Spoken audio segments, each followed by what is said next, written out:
unity of India. With this context, today we are organizing a sensitization session on constitutional obligations, values, rights, duties, and responsibilities. I now request our beloved principal, Reverend Father Joskuti PD, to give the inaugural address. Over to you, Father. Dear Reverend Father, Vice Principal Augustine George, dear respected Principal of Law College, Dr. Mohan Rao Bella, and Deans and Heads of Departments,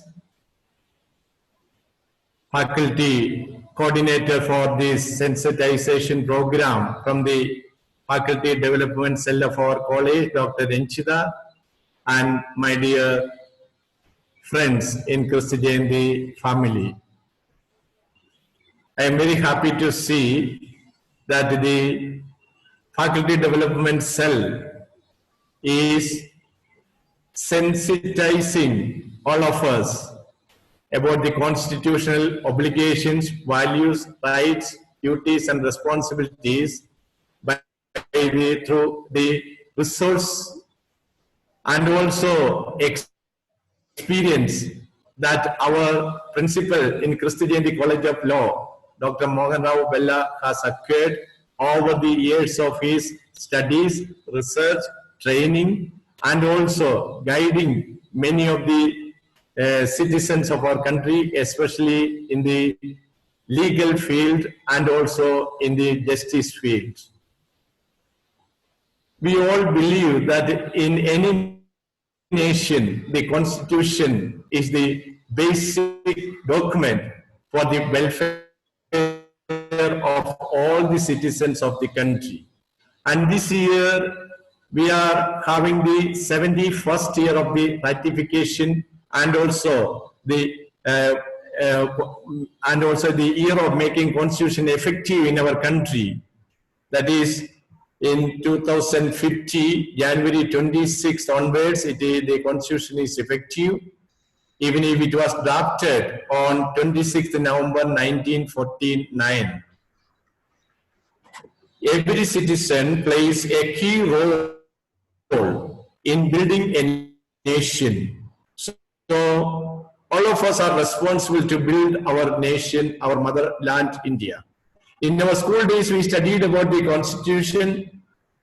In the degree classes, to all the students, we were guiding the Constitution of our country as a part of their studies in various semesters. And also, it is true, when everyone in a nation is aware of the obligations, values, rights, duties, and responsibilities, and perform accordingly, there will be peace and joy in the country, and there will be better neighborhood, better society, and a better nation with prosperity and also progress.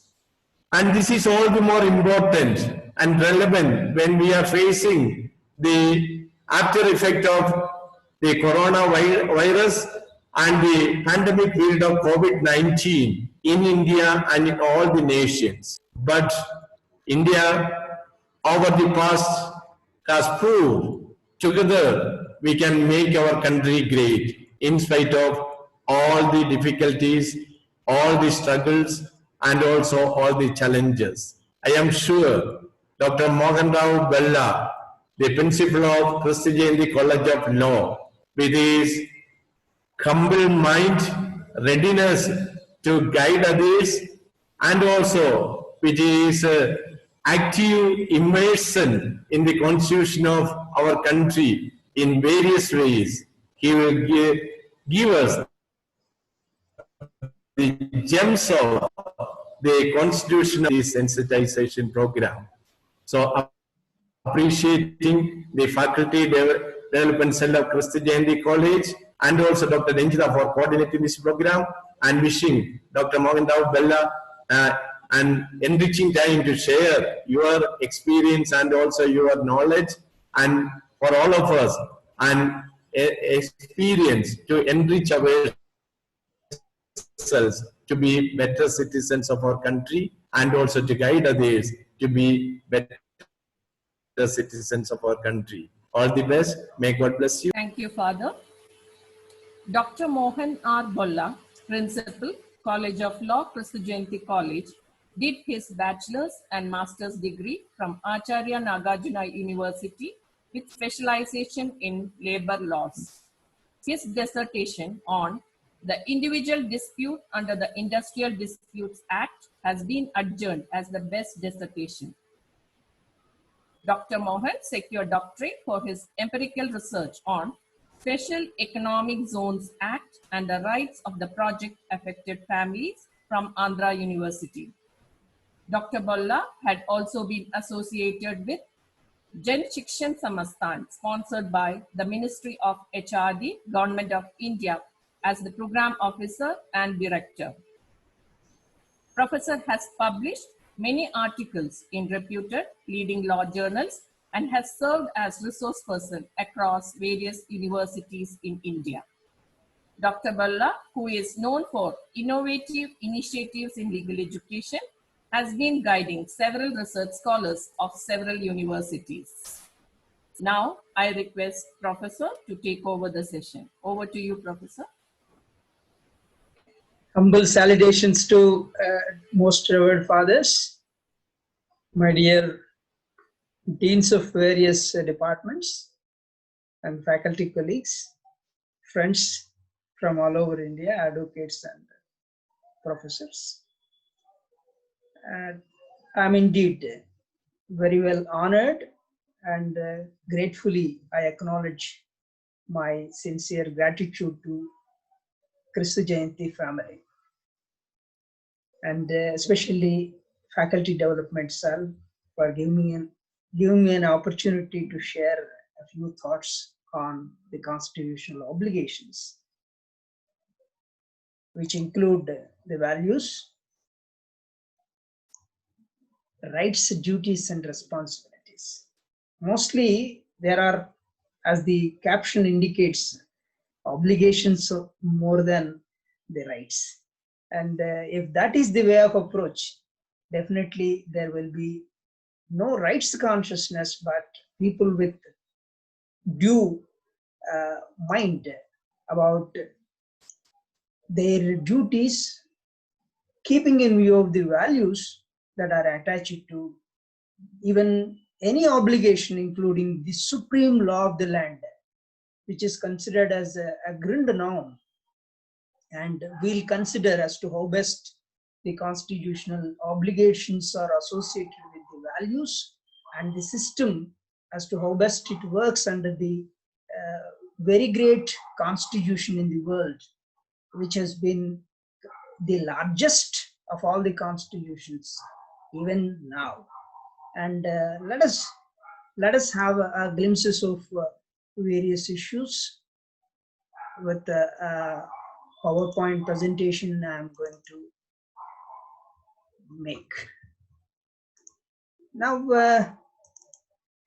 the Constitution is considered as the Magna Carta, which has been given in the form of rights to all those citizens under the common law countries, especially under the British regime by Henry III. And Indian Constitution, especially the Part 3, which provides us the rights, namely the fundamental rights, is considered as the Magna Carta. And the constitutional provisions also reflect various provisions and articles that are envisioned under the Universal Declaration of Human Rights, which have been given just 1 year after attainment of the independence to India.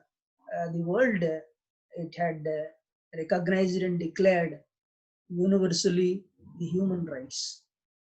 And in young India, though Mahatma Gandhi, the father of the nation, is not associated directly in framing the constitution, he wrote that he strives for a constitution which will release India from all thraldom and patronage, And he says that he shall work for an India in which the poorest shall feel that it is his own country,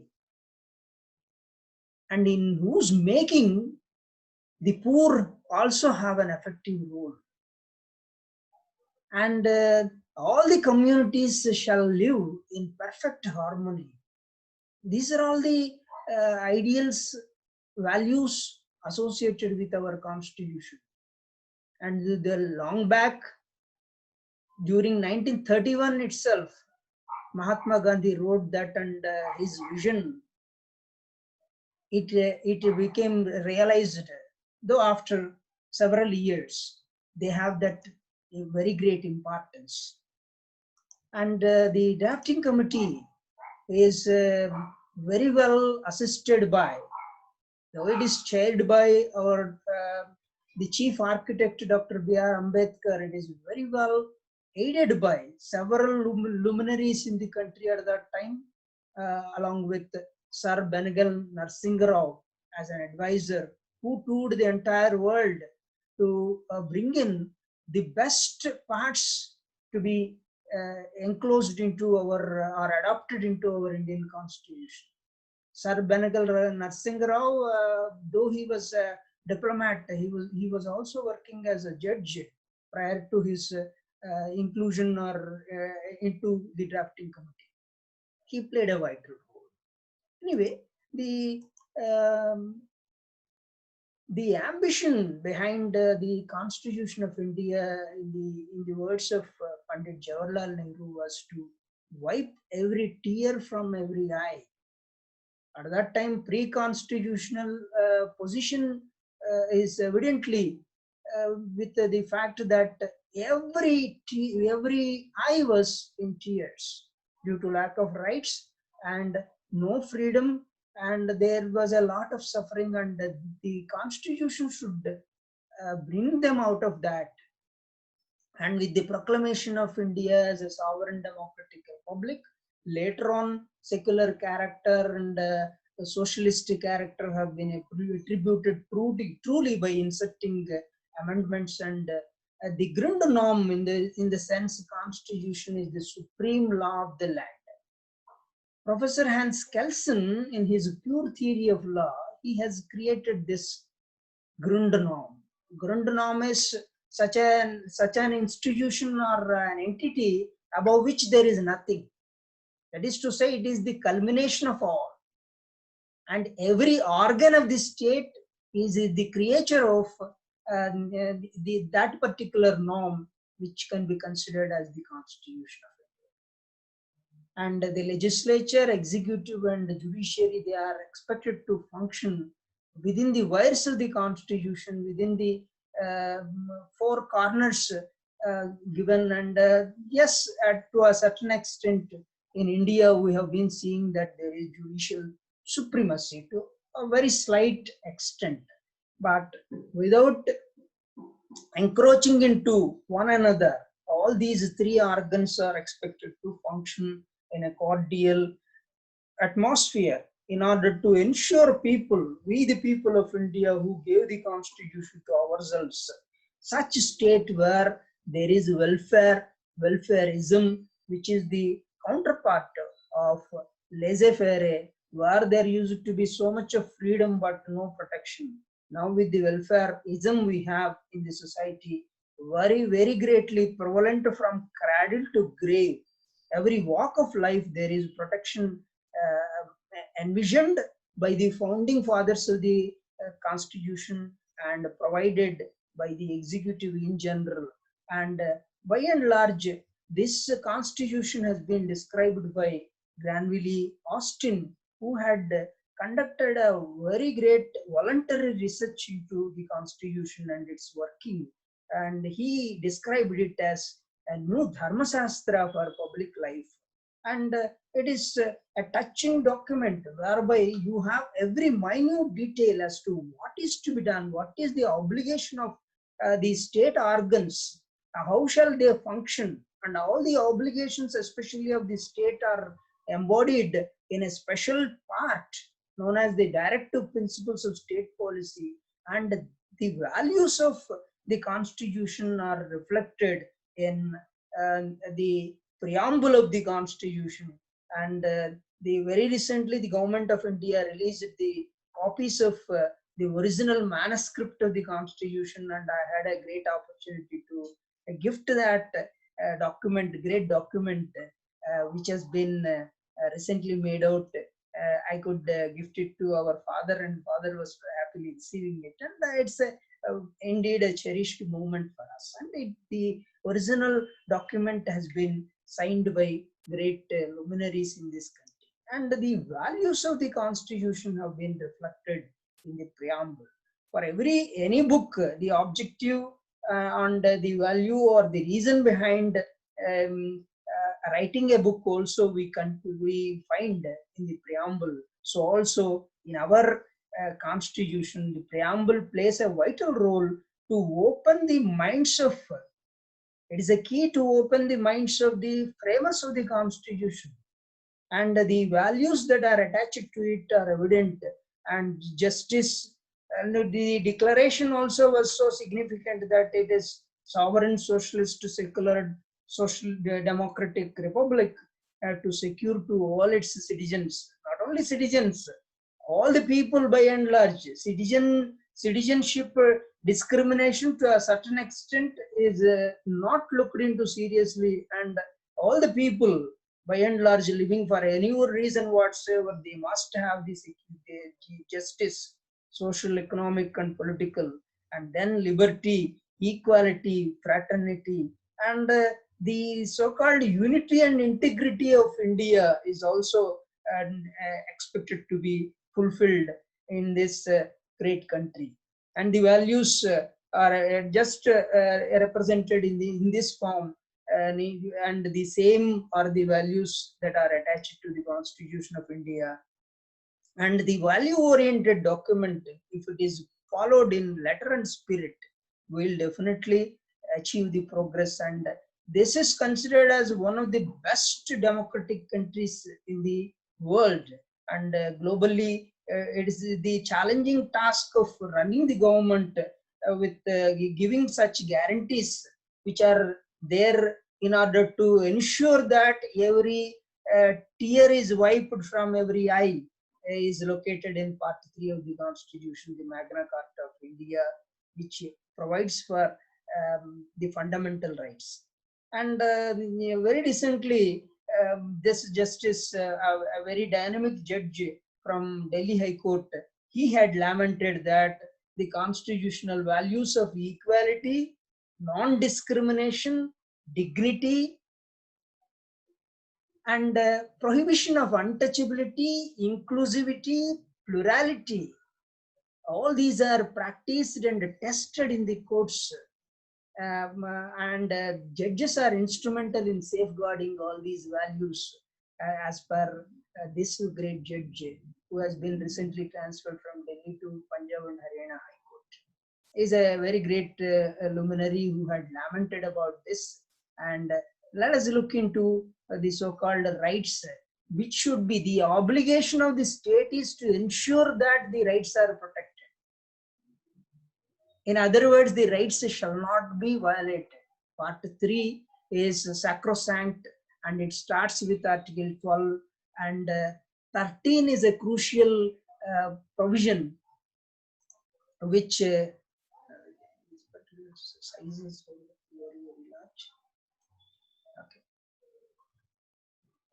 And this Article 13, besides defining the law, various forms of which, through various forms of which there ought to be protection, positive as well as negative, is evident. And it says that all the laws that had been inconsistent with or derogation of the fundamental rights, they are void to the extent of such derogation or inconsistency. That is to say, pre-constitutional laws are declared void if they are violative of fundamental rights. And then it gives a challenging task for the parliament not to violate and not to pass a law violating any one of the fundamental rights and that task is given in the form of clause 2. And this article, it provides a very great right to interpret the constitution and even go to the extent of going to the extent of declaring a law void. That function is attached to the judiciary, and the judicial bodies, especially the constitutional judicial bodies, namely the High Court and Supreme Court, they are expected to check if at all if there is any violation of fundamental rights in the form of any law, which includes any ordinance, which is generally given by the governor and the president of India, and orders, government orders, GOs, we generally call, and bylaw of in the form of for the government companies, or even such rules which are attached to particular rule, and then rules and regulations, even notifications, or customs or usages that are in force in the territory of India. All these forms of law, any form of the law, if it is violative of fundamental rights, it can be declared as void, and that is condemned by the superior courts, namely the High Court and the Supreme Court. Then the actual provisions pertaining to the equality and other associated things are depicted here in various articles, which are just classified for the sake of convenience.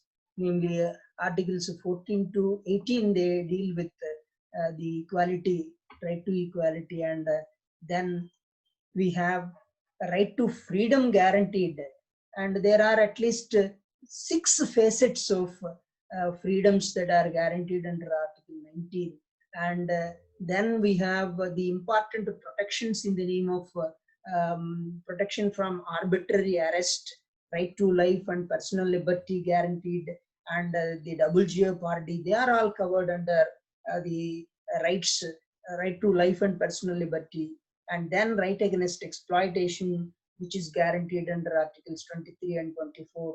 Then right to freedom of religion, that is guaranteed from 25 to 28. Cultural and educational rights, which are generally considered as inclusive of minority rights, that are dealt with up to 30. And then we have a very important doctrine accommodated in the form of Article 32. Article 32. And then now let us look into as to how best Articles 14 to 18 and the equality doctrine, which has got various facets.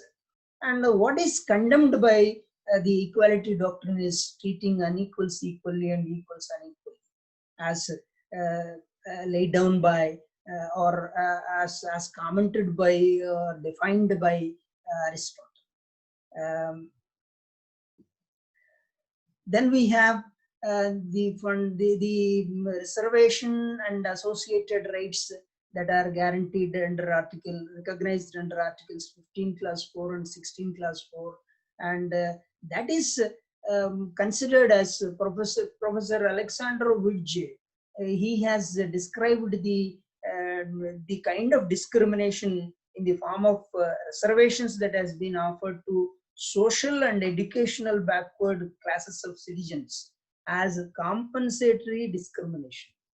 And the dire effects of Manudharma Shastra, or the caste-based classification and segregation of people into various castes, and the 4 main core castes, namely Brahma, Kshatriya, Vaishya, Shudra, and the equality is denied, and there has been a historical loss caused to the people socially and educationally. These are the 2 criteria which have been recognized for the purpose of the Constitution to provide reservation, and that is recognized under the Constitution.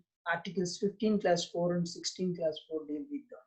And then the important freedoms that have been guaranteed in the form of freedom of speech and expression, and freedom to move without harming anybody, freedom to form associations and unions, um, and uh, uh, and such other freedoms that are guaranteed under Article 19 can be dealt with within after we consider this M.R. Balaji case, wherein the 50% formula with respect to the reservations have been strictly adhered to by the Constitution bench, speaking through Justice P.V. Gajendra Gadkar. And in all possible means, we are not supposed to cross the 50% limit that is prescribed by the Supreme Court. And then even with respect to the reservation for the in the government services, especially central government services, which have been created during the then regime of Vishwanath Pratap Singh, the Prime Minister, and a notification. It was at that time a notification has been issued, and it was a law which has been challenged. And the OBC category, there was agitation against the Mandal Commission report that has been forming the basis for creation of reservation of 27% to the other backward classes.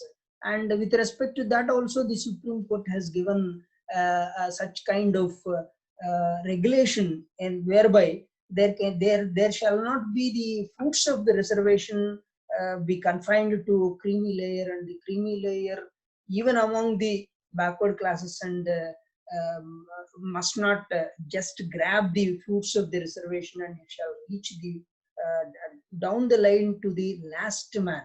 That is what is envisioned even by the father of the nation, stating that the poorest of the poor must enjoy the fruits of the Constitution. And that has been so. And unfortunately, we have, though Article 17 abolishes untouchability, we have untouchability related practices and occupations which have been there. And the Supreme Court has taken notice of the fact that over 12 lakh manual scavengers at that time were there, suffering without any freedom and proper occupation. And the UN and the wings, namely International Labour Organization, they talk about decent work, but in India, people, even official figures, as the official figures say, that over 12 lakh manual scavengers are there suffering without proper protection. And the Supreme Court lamented that, and it had even coined a new death known as drain death. And we are living in an era, we are coming across COVID deaths, and there was drain death which has been recognized by the Supreme Court. And it was of the serious opinion that the laws that have been enacted in order to protect the interests of the people must be strictly implemented, and effective implementation of Safai Karmachari enactments, which have been at least two enactments were there, and they must be effectively implemented.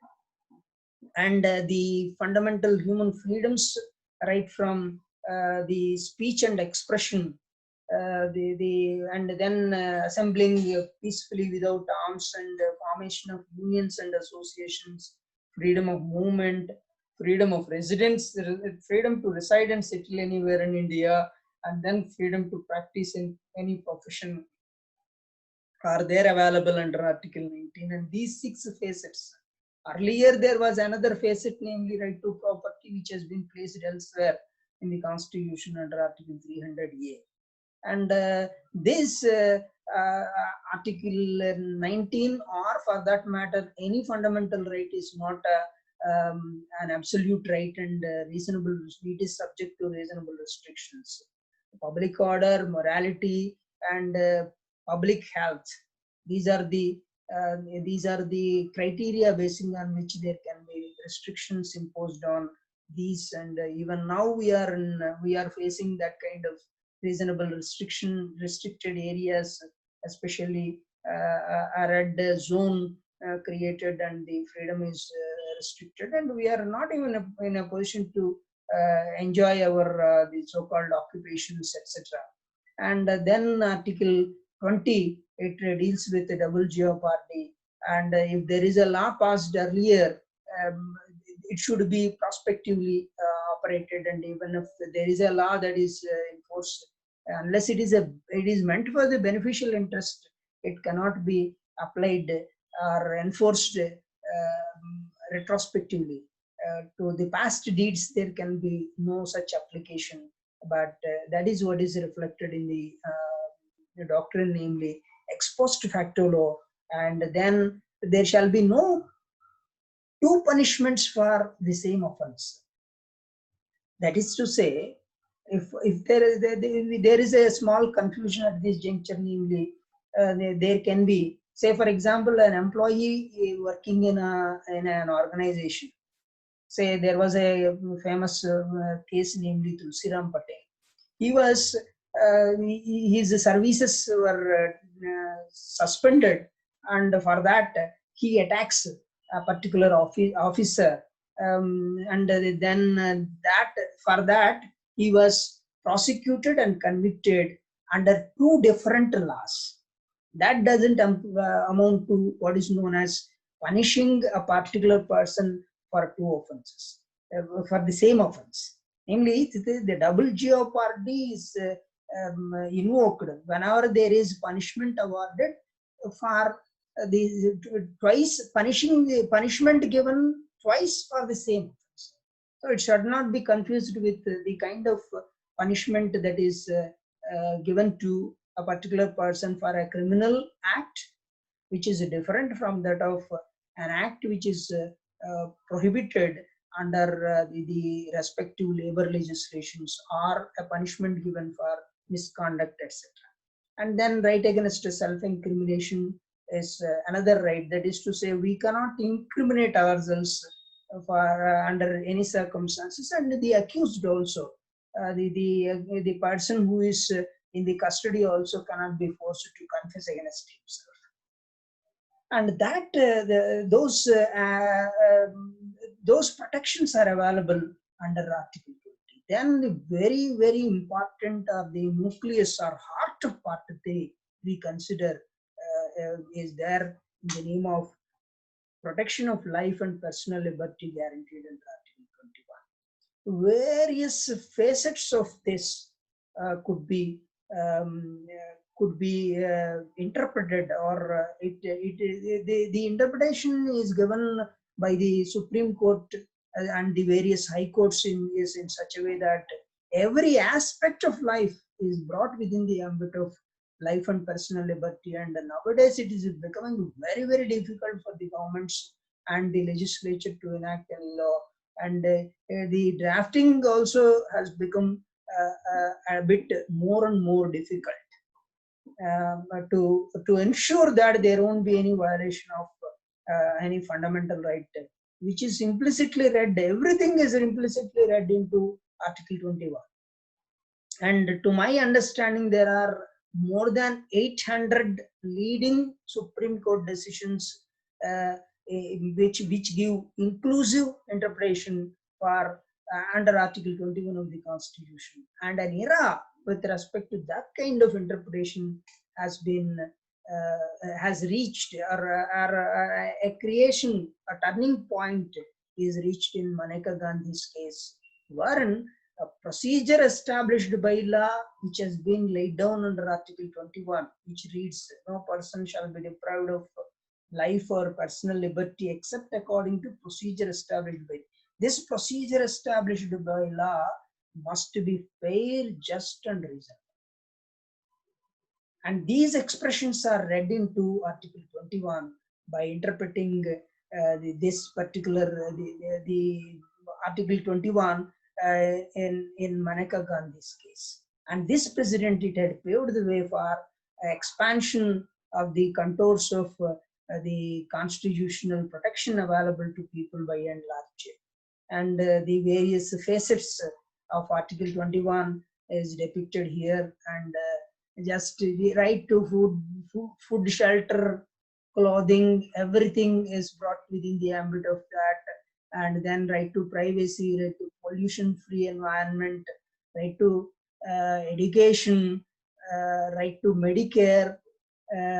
All these have been, and there is no limit. We have, as I was telling you, more than it is something considered, which can be considered as a Sahasra Fund. It has got various facets, and there has been that liberal interpretation. And right to education, though it was read into Article 21, a special article has been inserted into as a right guaranteeing free and compulsory education to all children below the age of 14 years. And then comes Article 22, which it is well aware that there ought to be protection against arbitrary arrest, and the reasons for that must be disclosed at the time of the arrest, and there is much water flown with respect to the protection of the rights even inside the prison, and the under trials and the prisoners, condemned prisoners, all of them, they have proper protection that is guaranteed under Article 22 of the Constitution. And then comes right against exploitation, which is guaranteed under Article 23, which prohibits, by and large, traffic in human beings, which includes, traffic means buying and selling, and which includes immoral trafficking also, that is prohibited. Begar is involuntary work without with or without wages, and then any form of forced labor. Here there had been a leading landmark decision, namely the popular Asiad workers case. When Asiad city was sought to be built, Government of India was employing contractors. The contractors, in turn, they were depending upon jamadars to procure the work, and the workers migrating from different parts of the country, they were going to Delhi to work, that premises is situated just opposite to the vicinity of Supreme Court. And there the then fixed minimum wage was 9 rupees 25 paise. And the jamadars, in the form of mestris, they started deducting 1 rupee per head from each one of the workers. And thereby, there has been what is complained by PUDR, namely People's Union for Democratic Rights, a voluntary organization. It had addressed a letter to the Supreme Court, which has been accepted as a petition, as a public interest litigation. And that non-payment of minimum wage was considered as violation of Article 23, read with Article 21, and a violation of fundamental right. And therefore, it was interpreted as forced labor, and that was the starting point for the expansion of even the rights. And it is now made easy in a way to move the superior constitutional courts under the public interest litigation, because a letter properly drafted can be considered as a repetition and it can be taken up. And then comes under Article 24, which prohibits employment of children in hazardous work.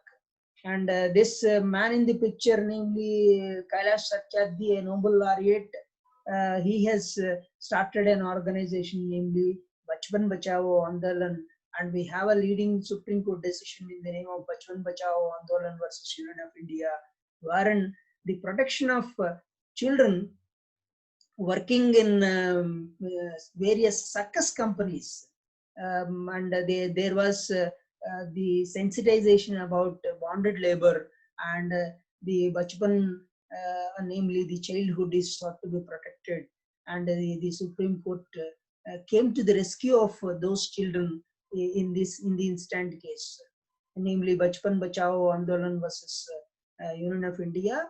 And there has been trafficking of children from India, especially the poor parents. They generally tend to sell away and some foreigners, they try to generally purchase the kids, and that has been happening, and the Supreme Court was categorically passing a remark stating that there ought to be the Kara rules that are to be implemented effectively. And at that juncture, this Bachpan Bachao Andolan case attained more significance. And then we have right to freedom of religion guaranteed.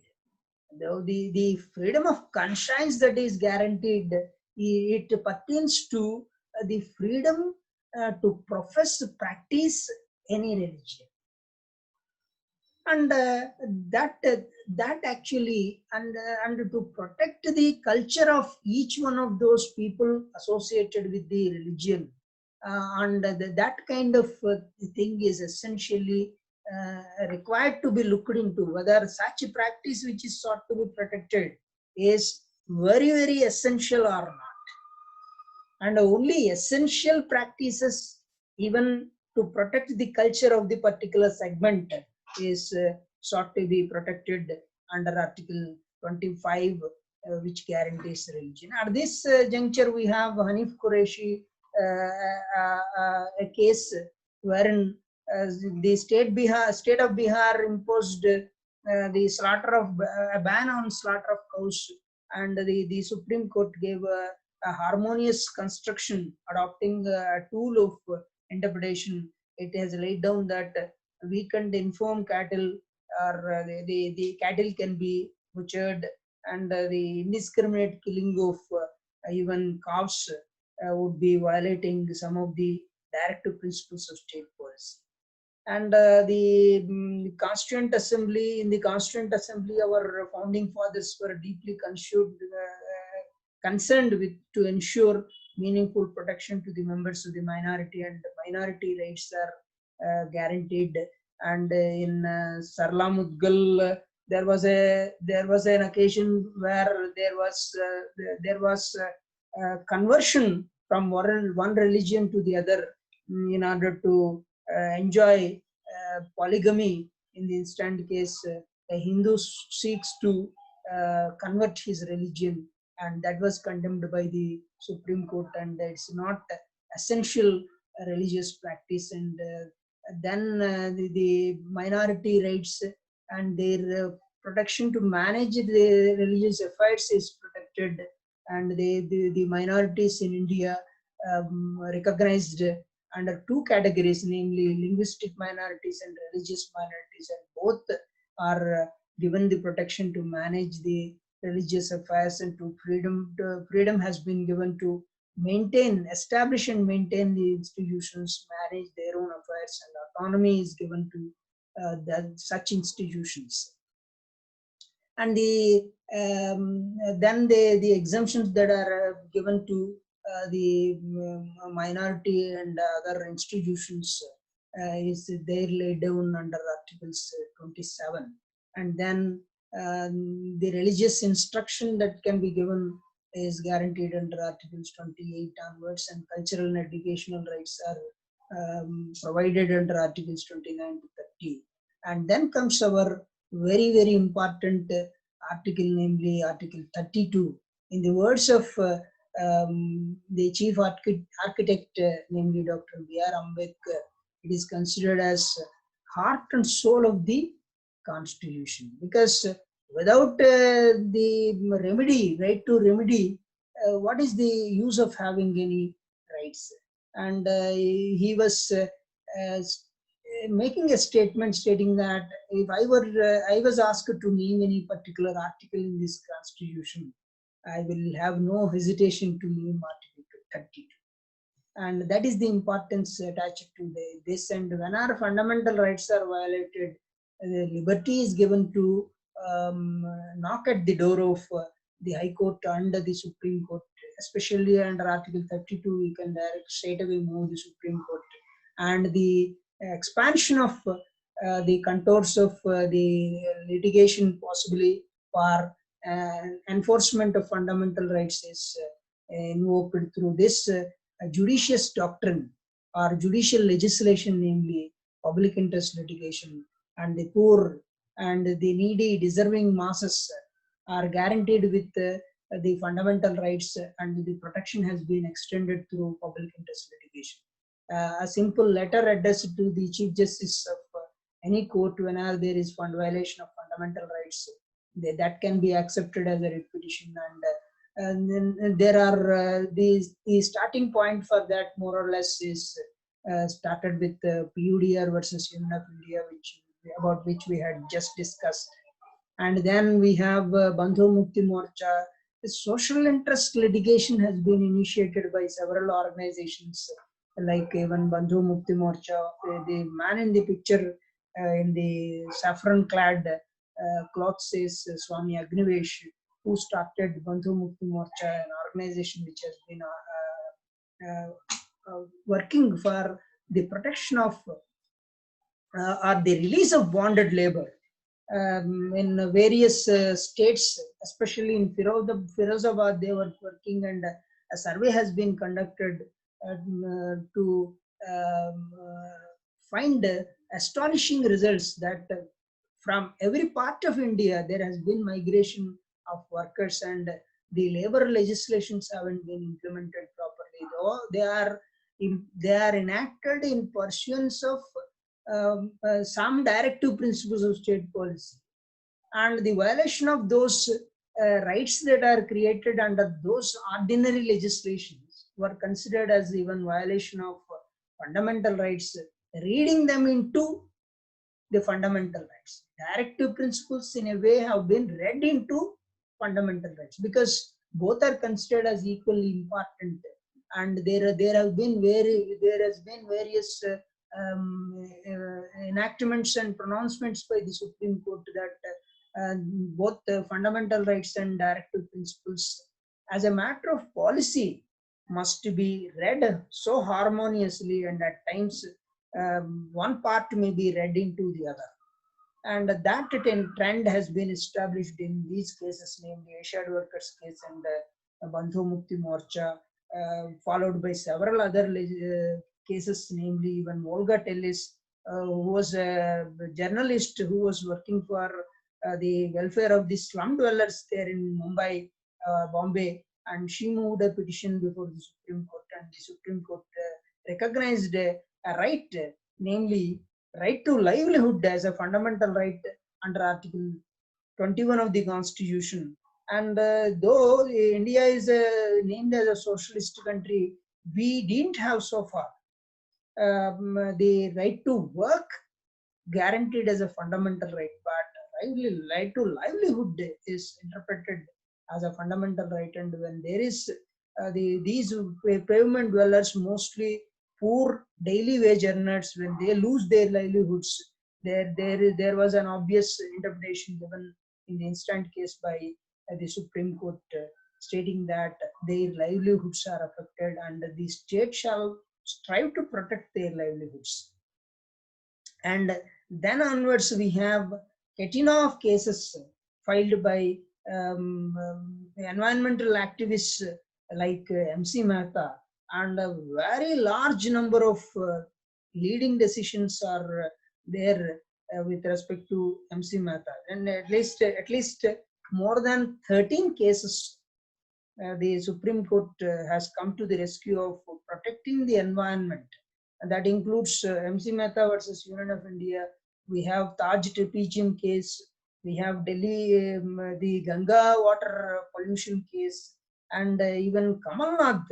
Actually, Kamal Nath, the then minister, he wanted to construct a motel by diverting Yamuna river, and the Supreme Court had come to the rescue of the river and the environment, and thereby there has been such condemnation of such autocratic action by a minister, and that could be made possible through public interest lawyering initiated by MC Mehta, who is considered as father of environmental protection in India.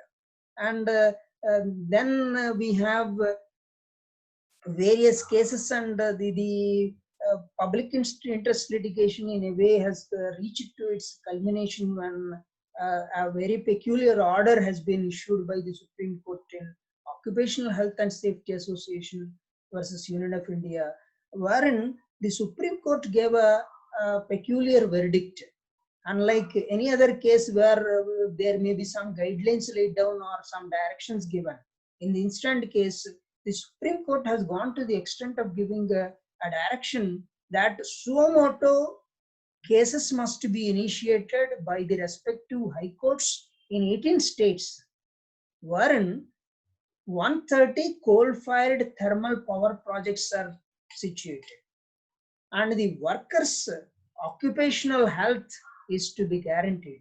And the court has gone to the extent of giving a direction that even retired employees' health must be ensured and they must be provided proper health care even after after the retirement, and their family members. And that is what is the efficacy now and the value attached to the public interest. And we have many activists like Shreya Singhal and others who could be moving the Supreme Court, and even in Shatrughan Chauhan, the inordinate and unexplained delay paved the way for conversion or commutation of death penalty into life imprisonment. And there has been very alert significance the conscious approach with respect to protection of rights and the welfareism protected through the public interest lawyering and public interest litigation. And most of the elite citizen, they are moving. Even doctors, they are instrumental in protecting the interests of the people by and large, and that is the value. That is the value of value which should be cherished and must be protected and appraised in India. And the kind of system we have, which is now guaranteed as fundamental right, it has been standing as a model for many other countries also. And part 4, it actually gives special directives to the of the state policy. Namely, the governments may change, but there must be the common agenda in the form of the directive principles, which contain the obligations of the state. And we are talking about the constitutional obligations. True to spirit, the constitutional obligations are reflected in part 4 of the Constitution, which we will try to deal with in gist. Anyway, in the words of Dr. B.R. Ambedkar, the directive principles have a great value, for they lay down our ideal economic democracy and justice. And these directive principles of state policy, according to Sir Benegal Singh Rao, the principles set forth are intended for general guidance of the appropriate legislatures and the governments in India. The application of these principles in legislation, that is to say, in laying down the law and the administration, shall be the care of the state. And that is what is opined by Singh Rao. And now we have these directive principles, which are considered as directive principles, considered as basic structure. One of the basic structures in the Constitution, which is typical of its nature, and the implementation of directive principles of state policy is the prime task of any government, without violating Part 3 or the fundamental rights. They embody fundamental principles in the form of directive principles, which has been described as the conscience of the Constitution. Because by the implementation of these directive principles only, there can be that goal reached, which is there laid down in the preamble of the Constitution. Social, political, and economic justice is sought to be rendered through Articles 38, 39, and an overlap up to 43 you would locate in these directive principles. Free legal aid is to be provided, and we have free legal aid cells even at every district level and mandal level functioning so well because of Article 39A.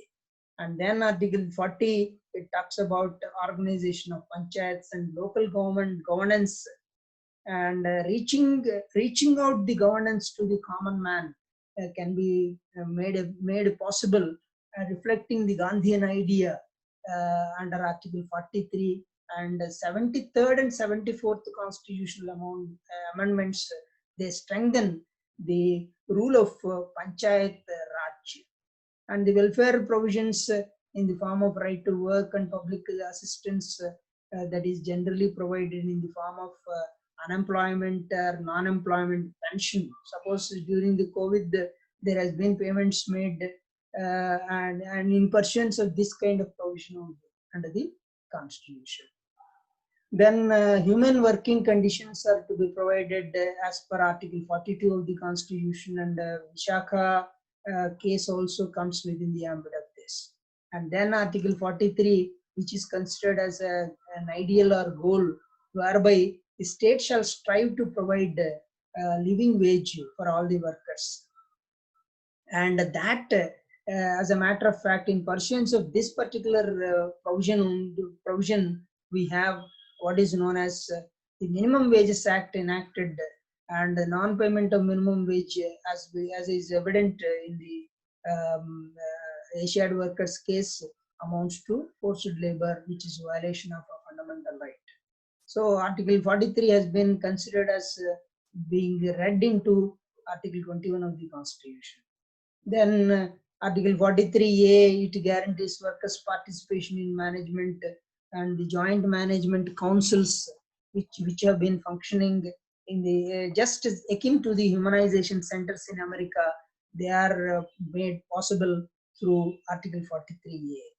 And promotion of cooperative societies under 43B, and then Uniform Civil Code under 44. Then 45, now it is in the rudimentary form that infant or child care, almost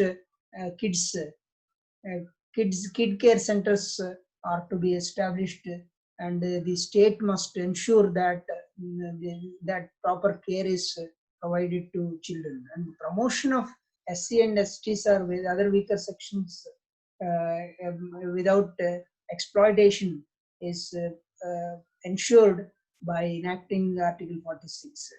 Then nutrition and standard living, including public health and prohibition of liquor and contaminated or spurious drinks, can be made possible under Article 47.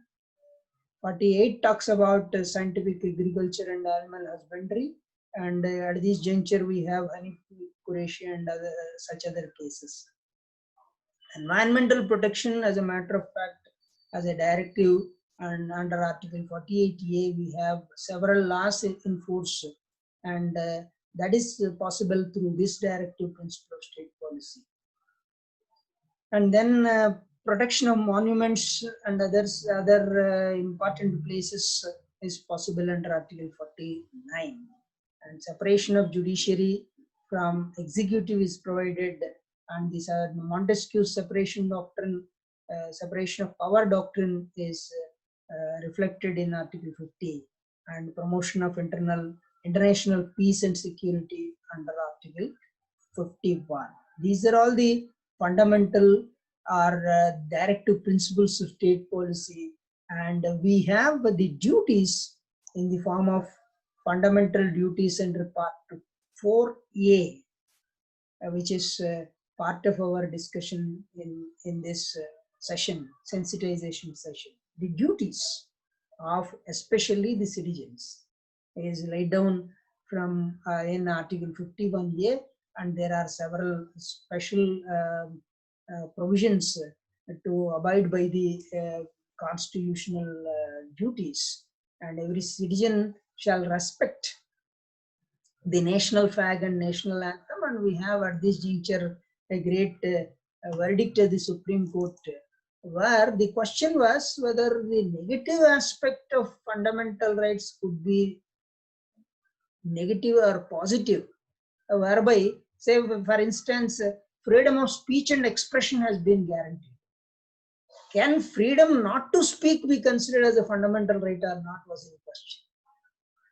Here in the instant case, Vijay Manuel and his sisters, they belong to a special sect of Christianity, namely Jehovah Witnesses. They do not participate in any ritual other than that of God. That is their devotion, and the Orthodox sect requires that. And I read in some of the cases wherein they don't even accept blood transfusion. Even if there is a danger, they don't accept. That is the Orthodox nature of those, but they were rusticated from the school for not singing the national anthem. And the case reached up to the Supreme Court, and the Supreme Court was to interpret various provisions. And the incidental question was whether the negative aspect of the fundamental right, which is a negative right, can it be considered as fundamental?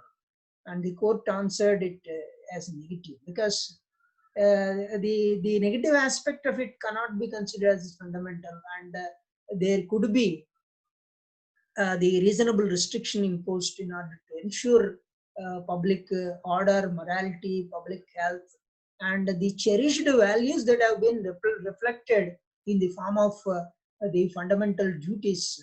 And in the instant case, these boys were they were not singing the national anthem. They were just bowing down their head when the national anthem was sung, and that was considered as respect towards the national flag, and there was no violation of fundamental duty that was considered by the court. And the court gave such a remark stating that it need not be insisted, and the other duty is to cherish and follow the noble ideals which inspired the national struggle.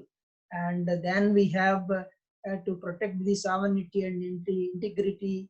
Unity and integrity is one of the values that are associated and attached to the Constitution of India, provided under the clause C. Then D requires that we shall be ready to defend our country and render national level service. And this is another. And then promotion of harmony and the spirit of common brotherhood. The so-called fraternity is also reflected in the form of fundamental duty.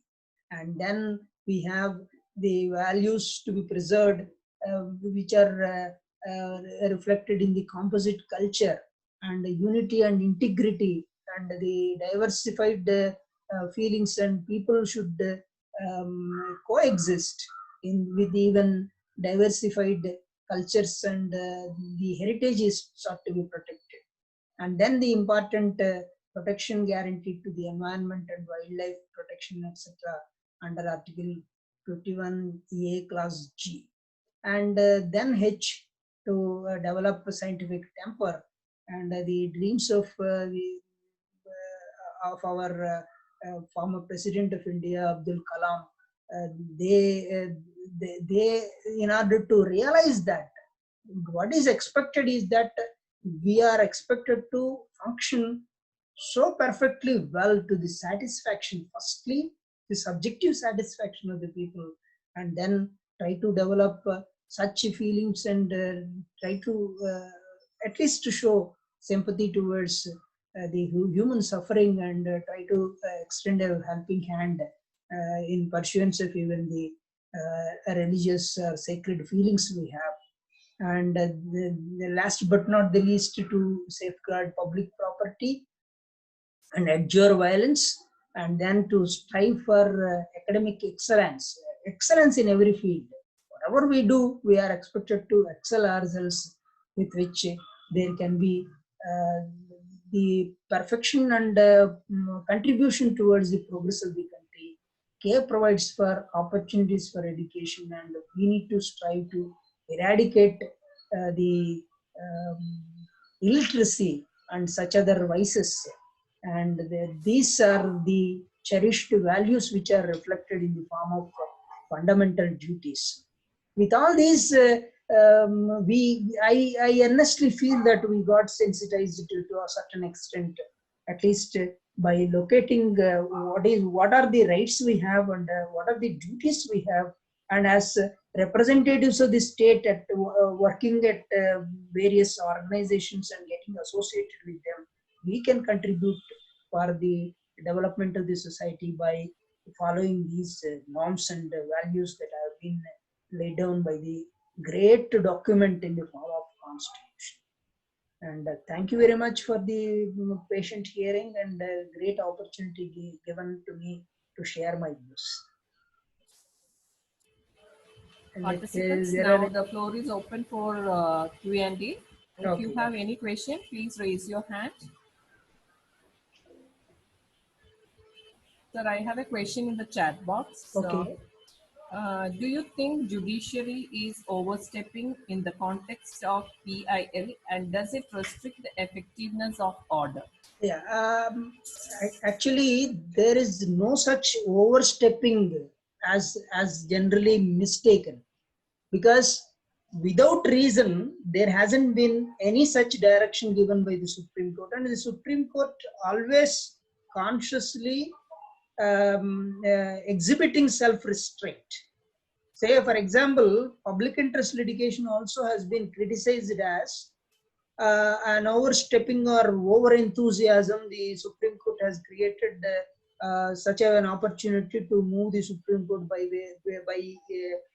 disregarding what is known as the locus standi. For every Tom and Dick and Harry's question or a question of protection of fundamental rights, people started moving the Supreme Court or the High Court.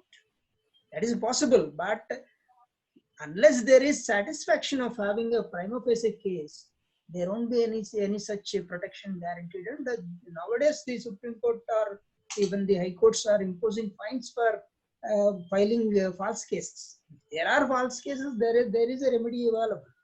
And say, with the criticism, active criticism initiated by a former judge, namely our Gopala Gowda sir, Honorable Gopala Gowda criticized the judgment of the Supreme Court, and then there was so moto initiation of the case with respect to the migrant labor in the COVID.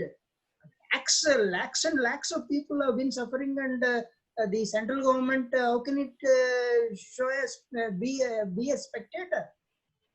Unless there is such initiative taken, there won't be guarantee for the protection of fundamental rights in this country.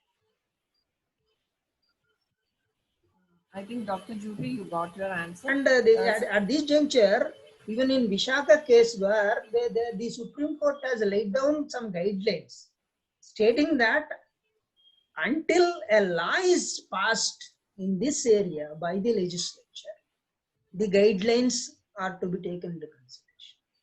So also in Triple Talaq case, like that, Supreme Court has been exhibiting the self-restraint, and there is no overstep. So also the matter pertaining to the collegium system that has been promoted by striking down the 99th constitutional amendment. Though there is criticism, we have a very good system in the name of collegium appointing the judiciary members of the judiciary to the higher bodies, and there has been misuse and abuse of power only with the involvement of the government. And at that juncture, there ought to be an institution to protect the fundamental rights and values which are to be cherished and embodied under the Constitution. Professor, there is one more question. This is from Professor Himangu. Although there is a brilliant logic to the implementation of the ILP in a few states of India, does it not also contradict what the Indian Constitution guarantees? Freedom to movement within the Indian territory. Can I read it? Is it there? No, it is not in the chat box. Sent to me. Can you please repeat it, madam? Yeah, although there is a brilliant logic to the implementation of the ILP in a few states of India, Does it ILB? not also P? ILP. I did not get it. In a few states of India. Indira, your voice is not clear. If you can put the mic it close to your. Yes. Although there is a brilliant logic to the implementation of the ILP in a few states of India, does it not also contradict what the Indian Constitution guarantees freedom to movement within the Indian territory? Sir, is it What is that audible? ILB? ILP. ILP. What is that?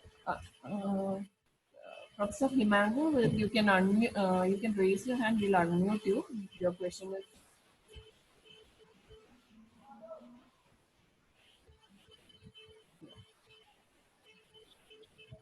Hello. Yes, Yes, ma'am. sir. Yes, sir. So, Mr. Emmanuel? Yeah. So basically, I was asking the implementation of inner line permit in a number of states, like mostly the northeastern states. Does it also maybe to some extent contradict what the Constitution of India guarantees? That's the freedom of movement within the Indian territories. Yes, sir. I got your point. Free movement is guaranteed within the territory of India, but whatever that is guaranteed in the form of freedoms under Article 19, they are not absolute. In order to safeguard public order, morality, sovereignty, public health, there can be reasonable restrictions. And you are talking about northeastern states or even Jammu and Kashmir. There has been serious threat to the integrity and sovereignty of India, and therefore there has been reasonable restrictions.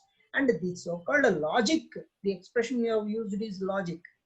It is not logic. It is out of the experience that there has been serious threat to the integrity of the nation, and we have even the so-called line of control. There has been encroachment by even China and Pakistan, even Bangladesh also has occupied our land, and there has been serious threat. The terrorism terrorist prone activities are to be curtailed, and the freedom is to be reasonably regulated. And articles 19 clause 2 to 6, they speak of these restrictions, and it is wisely required, and it should also be logically condemned that the so-called freedom shall not be absolute. Yeah, a very good question indeed. There is one more question from Dr. Gopakumar. Yeah. That can be last question. Yes. What all provisions come under the basic features of our constitution? Actually, sir, this is an unending doctrine which has been laid down under His Holiness Kesavananda Bharati case, wherein almost these important features of the constitution, the pillars of the constitution, namely fundamental rights, directive principles of state policy, smooth correlation between fundamental rights and directive principles, concept of judicial review, supremacy of the constitution, and even preamble. There are these some of these structures or features are considered as very, very essential, and beyond that, and the legislature, present legislature, has got full freedom to amend any part of the constitution, but subject to these basic structures. And it is a question of fact. Every time a particular issue can be named as a basic structure, and the violation of which there cannot be amendment permitted even by the largest majority or special majority. And I think I could answer your question. It is though even starting from Kesavananda Bharati, where there has been invoking of this basic structure theory, the constitution must be remaining as it is, with all the cherished values of the founding fathers who have laid down these various provisions in various parts of the constitution. They must be protected. And with this basic structure doctrine, there has been protection of the values which are cherished, which must be forever cherished, and the constitution must remain intact. And wherever there is a possibility or the need for amending the constitution, permission is given, or the judiciary won't come in the way if it serves a very good purpose. And see, there has been condemnation of or striking down a particular law stating that it violates basic structure is rarely taking place. And in such occasions, the Supreme Court has been acting very aptly to declare a particular feature as, unless it is a value oriented, and which is very, very essential to say that there is the welfare of the people protected. And the vision of Mahatma Gandhi and other founding fathers is sought to be protected. There hasn't been any declaration of law as unconstitutional as it affects basic structure. The list is unending. There are several occasions for the, say in the 99th constitutional amendment, when it was questioned, judicial supremacy, slight judicial supremacy was considered as a basic structure, and therefore that amendment was struck down as unconstitutional. As there is scope for bias, and when with the active involvement of the government in the board that is sought to be constituted under that particular act. So thank you, Professor, for this wonderful session and sharing valuable information on fundamental obligations and reminding us to be a responsible citizen. I also thank giving me an opportunity, and I thank each one of our fathers for giving me a great opportunity. And now, Father, I am 3 years old baby in the family of Krista Jain. Happy congratulations. So you can start your schooling now. Yes, Father. Thank you very much for giving me a great opportunity to share a few thoughts of mine and be patient here. Each one of the deans and participants. Thank you. I also thank on behalf of Faculty Development Cell, our management, deans and heads of the departments for all the guidance and support. With this, we have come to the end of this session. Thank you all for joining us. Have a good day. Thank you, Principal Mohanrao sir, for giving the detailed basic guidelines, and thank you, Dr. Ranjita, for coordinating under the Faculty Development Cell this program for the benefit of all the faculty members, and wish all my friends a good afternoon for a rest and a good evening for your rest. Thank you. Thank you.